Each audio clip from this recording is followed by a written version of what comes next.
Assalamualaikum warahmatullahi wabarakatuh.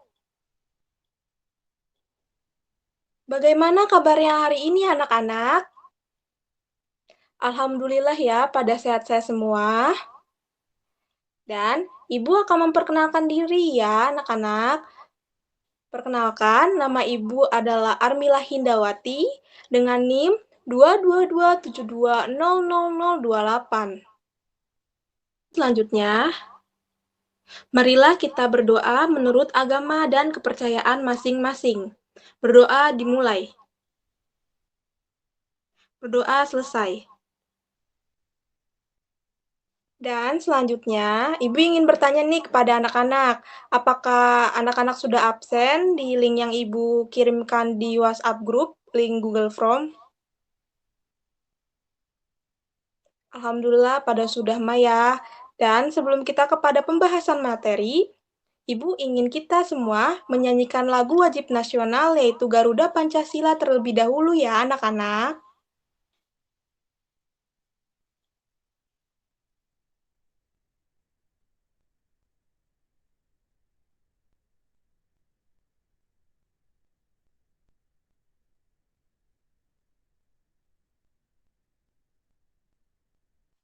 Marilah kita menyanyikan lagu wajib nasional Garuda Pancasila.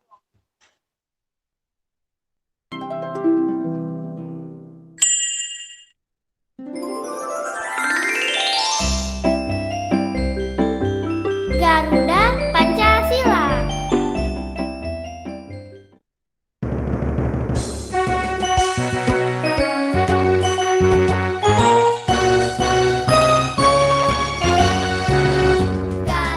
Garuda Pancasila, akulah pendukungmu. Patriot proklamasi, sedia berkorban untukmu. Pancasila dasar negara, rakyat adil makmur sentosa. Pribadi bangsamu, ayo maju, ayo maju, ayo maju, maju.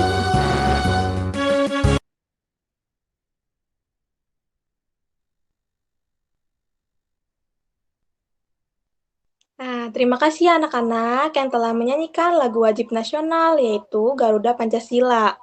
Dan selanjutnya, Ibu akan men-share PPT.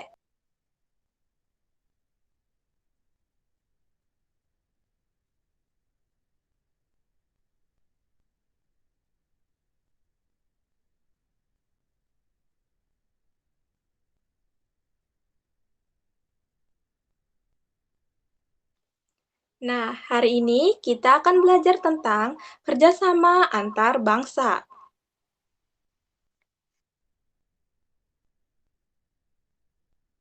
A. Pengertian kerjasama antar bangsa atau internasional. Kerjasama antar bangsa adalah pekerjaan yang dilakukan secara bersama-sama oleh dua negara atau lebih untuk mencapai tujuan bersama yang telah sesuai dengan peraturan yang berlaku. Kerjasama internasional atau kerjasama antar bangsa adalah bentuk hubungan yang dilakukan oleh suatu negara dengan negara lain yang bertujuan untuk memenuhi kebutuhan rakyat dan untuk kepentingan negara-negara di dunia. Kerjasama internasional itu meliputi kerjasama di bidang politik, sosial, pertahanan keamanan, kebudayaan, dan ekonomi, berpedoman pada politik luar negeri masing-masing.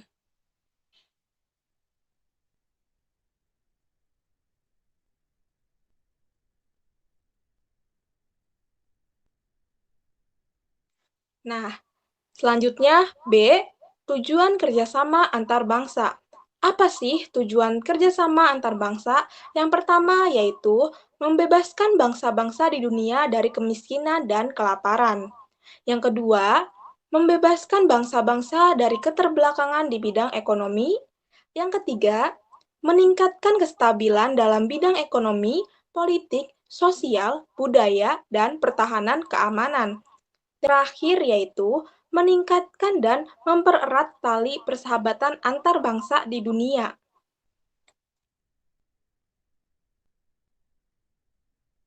Yang C, yaitu faktor-faktor penyebab kerjasama antar bangsa. Faktor yang pertama, yaitu kerjasama antar bangsa akibat adanya perbedaan. Nah, yang A, perbedaan sumber daya alam. Sumber daya alam yang dimiliki oleh setiap negara berbeda-beda, baik dari segi jenis dan jumlahnya. Ada negara yang memiliki sumber daya alam yang melimpah, namun ada juga negara yang memiliki sedikit sumber daya alam. B. Perbedaan iklim dan kesuburan tanah. Perbedaan iklim dan kesuburan tanah antara satu negara dengan negara lain akan menyebabkan perbedaan jenis tanaman. C. Perbedaan ilmu pengetahuan dan teknologi. Kemampuan dan penguasaan ilmu pengetahuan dan teknologi serta keterampilan antara satu negara dengan negara lain tidak sama.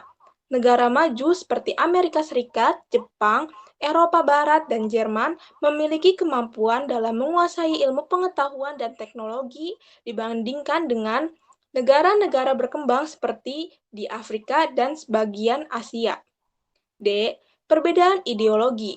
Perbedaan ideologi antar suatu wilayah negara dengan negara lain dapat memicu konflik antar negara, bahkan menjadi konflik internasional. Untuk meredakan konflik atau ketegangan, perlu adanya kerjasama, sehingga tidak memperbesar konflik yang telah ada. Dan faktor yang kedua yaitu kerjasama antar bangsa akibat adanya kesamaan. Yang tadi itu perbedaan, sekarang kesamaan. A. Kesamaan sumber daya alam. Kesamaan sumber daya alam antara beberapa negara dapat mendorong terbentuknya kerjasama antar negara. Misalnya, beberapa negara penghasil minyak bumi membentuk suatu kerjasama yang diberi nama OPEC, Organization of Petroleum Exporting Country. B. Kesamaan keadaan wilayah atau kondisi geografis. Negara-negara yang terletak di suatu wilayah yang memiliki kondisi geografis yang sama sering mengadakan kerjasama untuk kepentingan wilayah dari masing-masing negara anggotanya. Misalnya, negara-negara yang terletak di wilayah Asia Tenggara membentuk kerjasama melalui organisasi ASEAN dan sebagainya. C. Kesamaan ideologi. Negara-negara yang mempunyai kesamaan ideologi dapat mendorong suatu negara melakukan kerjasama. Sebagai contoh, NATO, North Atlantic Treaty Organization, adalah kerjasama negara-negara di Atlantik Utara yang berideologi. D. Kesamaan agama. Adanya persamaan agama juga dapat mendorong beberapa negara untuk bergabung dalam suatu organisasi, misalnya OKI, Organisasi Konferensi Islam.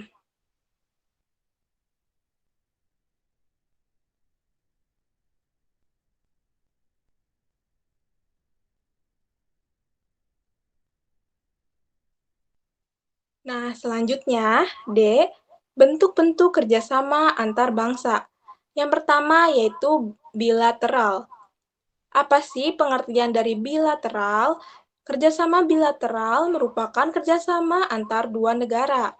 Misalnya, kerjasama ekonomi yang terjalin antara Indonesia dengan Singapura. Kerjasama bilateral bertujuan untuk membina hubungan yang telah ada, serta menjalin hubungan kerjasama perdagangan dengan negara mitra. Yang kedua, multilateral. Organisasi multilateral yaitu organisasi yang menghimpun 3 negara atau lebih berdasarkan pertimbangan tertentu, di mana negara yang bekerja sama saling membantu seperti ASEAN. Yang ketiga, regional. Kerjasama regional merupakan kerjasama antara negara-negara sewilayah atau sekawasan. Tujuannya tidak lain adalah untuk menciptakan perdagangan bebas antara negara di suatu kawasan tertentu. Bentuk kerjasama regional sudah dijajaki oleh PBB melalui pembentukan komisi regional yang dimulai dari Eropa, Asia Timur, dan Amerika Latin. Yang keempat, internasional. Kerjasama internasional adalah bentuk kerjasama yang mencakup banyak negara dan bernaung di bawah satu bendera PBB. Kerjasama ini bertujuan saling membantu di bidang ekonomi untuk meningkatkan kesejahteraan bersama, misalnya IMF, WTO, dan lain-lain. Nah, bentuk-bentuk kerjasama antar negara itu ada 4. Yang pertama yaitu bilateral, yang kedua multilateral, yang ketiga regional, dan yang keempat internasional. Nah, kerjasama bilateral itu kerjasama antar dua negara, seperti Indonesia dengan Singapura, Indonesia dengan Arab Saudi, Indonesia dengan Malaysia. Nah, kalau multilateral itu organisasi yang menghimpun 3 negara atau lebih. Nah, biasanya Indonesia itu berperan di dalam ASEAN. Yang ketiga itu kerjasama regional. Nah, kerjasama regional ini kerjasama antara negara-negara sewilayah atau sekawasan. Yang keempat, internasional. Nah, yang internasional ini kerjasama antar banyak negara gitu. Tapi di bawah naungan PBB.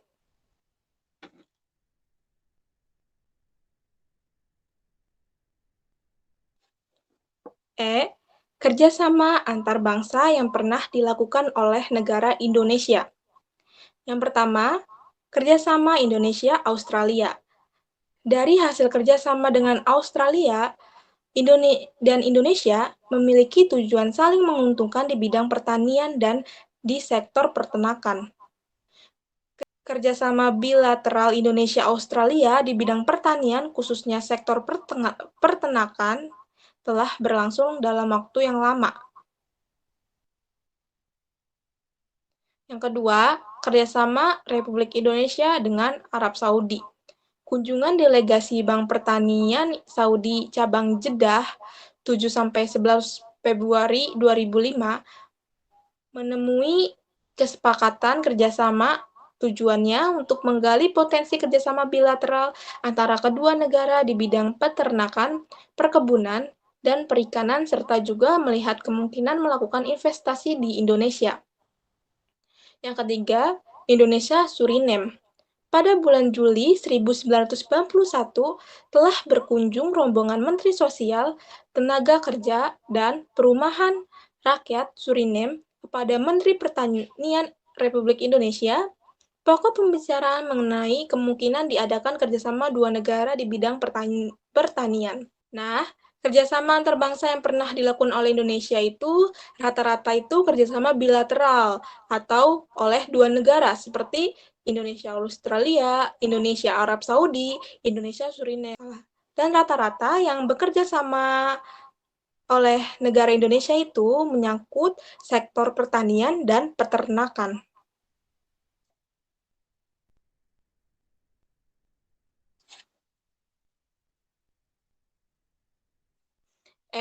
Dampak kerjasama ekonomi antar bangsa bagi perekonomian Indonesia.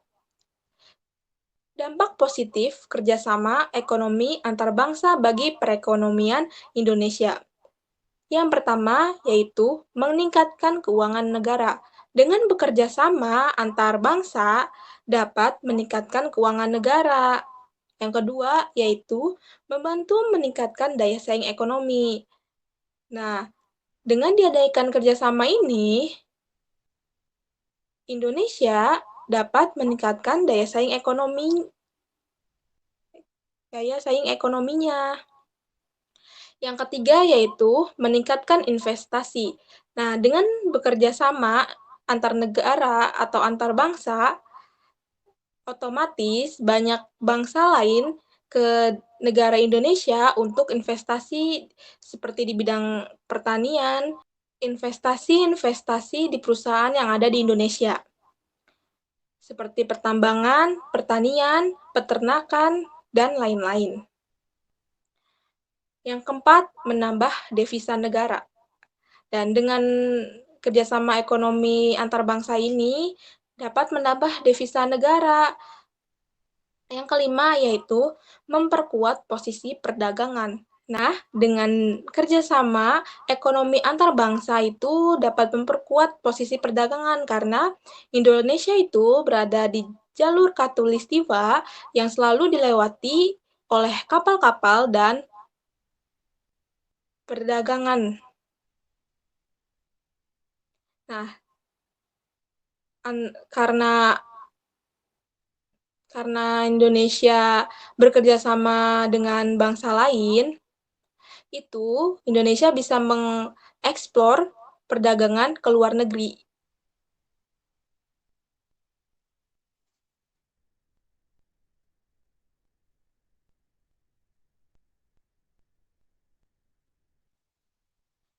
Dampak yang kedua yaitu dampak negatif kerjasama ekonomi antar bangsa bagi perekonomian Indonesia. Nah, dampak negatif pertama yaitu ketergantungan dengan negara lain. Karena sering bekerja sama dengan bangsa lain atau negara lain, itu membuat suatu negara ketergantungan dengan negara lain gitu, kayak apa-apa harus bekerja sama. Jadi, suatu negara cenderung ketergantungan dengan negara lain. Tidak bisa berdiri sendiri. Yang kedua, intervensi asing terhadap kebijakan ekonomi di Indonesia.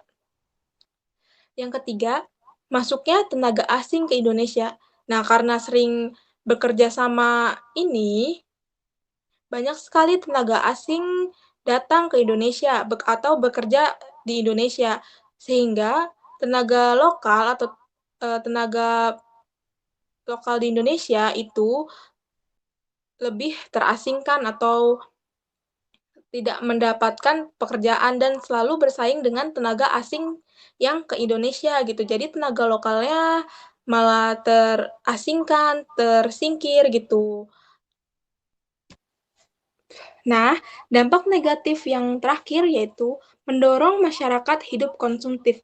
Artinya, mendorong masyarakat untuk hidup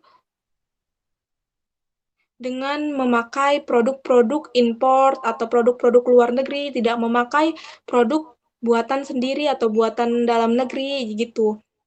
Jadi cenderung kita memakai atau menggunakan.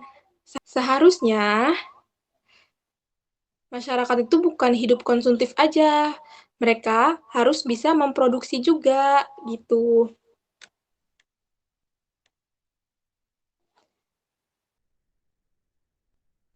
Nah, materi yang Ibu sampaikan telah selesai. Nah, karena materinya telah selesai, adakah dari anak-anak yang ingin bertanya terkait materi kali ini? Jika tidak ada, Ibu akan menyimpulkan pertemuan hari ini ya, anak-anak. Pertemuan hari ini itu kita membahas tentang kerjasama antar bangsa. Nah, kerjasama antar bangsa itu apa sih? Kerjasama antar bangsa adalah pekerjaan yang dilakukan secara bersama-sama oleh dua negara atau lebih. Nah, dalam kerjasama pasti ada tujuan. Nah, tujuannya yaitu membebaskan bangsa-bangsa di dunia dari kemiskinan dan kelaparan. Nah, selanjutnya yaitu ada faktor-faktor penyebab kerjasama antar bangsa. Ada dua, yaitu kerjasama antar bangsa akibat adanya perbedaan dan kerjasama antar bangsa akibat adanya kesamaan. Nah, dari perbedaan dan kesamaan itu adalah penyebab kerjasama antar bangsa. Nah, selanjutnya ada bentuk-bentuk kerjasama antar bangsa. Ada 4, yaitu bilateral, multilateral, regional, dan internasional.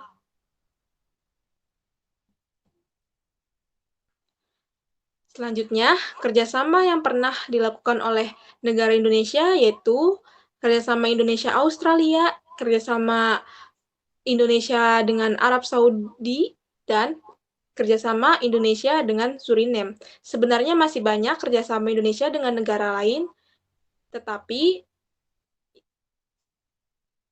Ibu hanya mengambil 3 saja ya.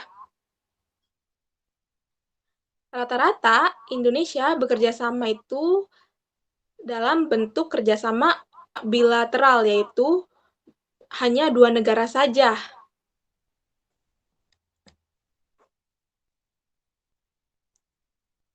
Nah, selanjutnya itu pasti di dalam kerjasama itu ada dampaknya.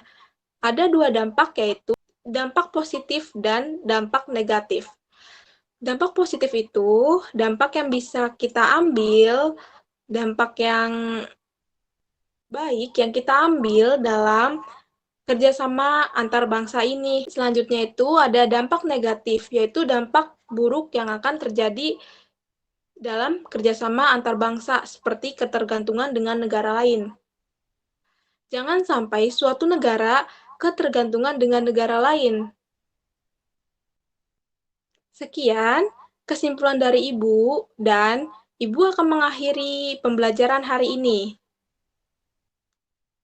Sebelum pembelajaran berakhir, marilah kita berdoa menurut agama dan kepercayaan masing-masing. Berdoa dimulai. Berdoa selesai.